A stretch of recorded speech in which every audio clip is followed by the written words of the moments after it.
So there's another question.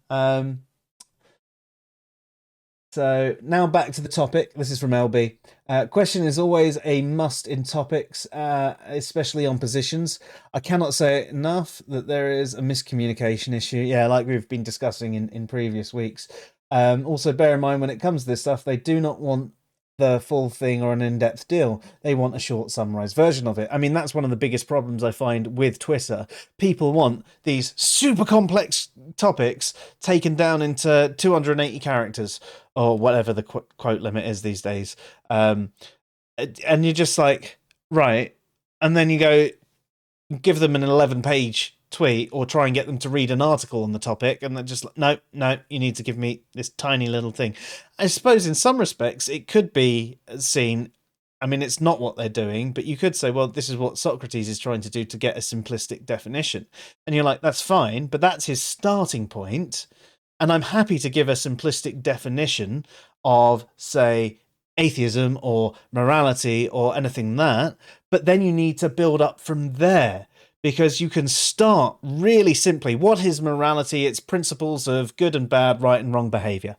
There you go. That's the basics of the definition of morality. And from there, we have questions like, what's morality's purpose? How can we actually quantify whether something is good or bad? Is it just down to opinion, or are there other measures that come to? And it's really complicated, and it builds into it.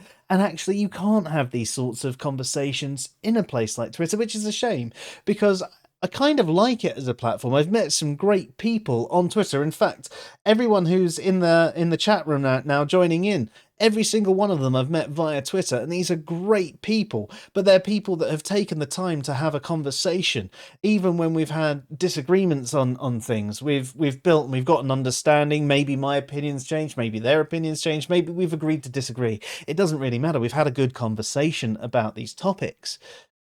But yeah, sorry. That's all right. But I agree. Like, you'll get the people on Twitter who'll be like, well, what caused World War One?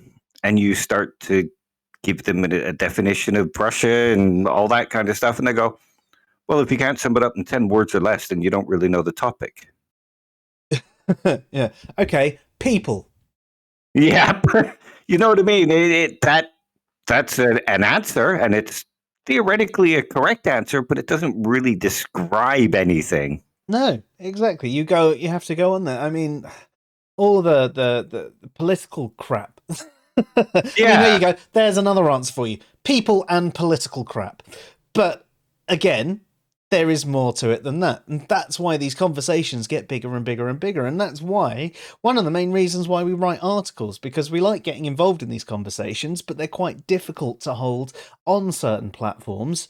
So here's an article. Any questions, shoot me a DM or respond to it here, or write in the article and the comments at the bottom. It's public for everyone to see. Unless you're particularly abusive, we basically publish all comments, and we will respond to them, and we'll have a conversation there, but Yeah. I mean, we could use the principles of, the morality, the principles of right and wrong. You could go back to that and say, well, what do you mean by principles? Do you mean duties? Do you mean where it gets its truth maker from? Are they even truths? Is the principle of morality a truth, or is it an opinion, or is it an emotional response? So, like this conversation is showing, you can start with a simplistic definition, but like you said, it's going to have to be built upon in order to have a further and deeper understanding of it.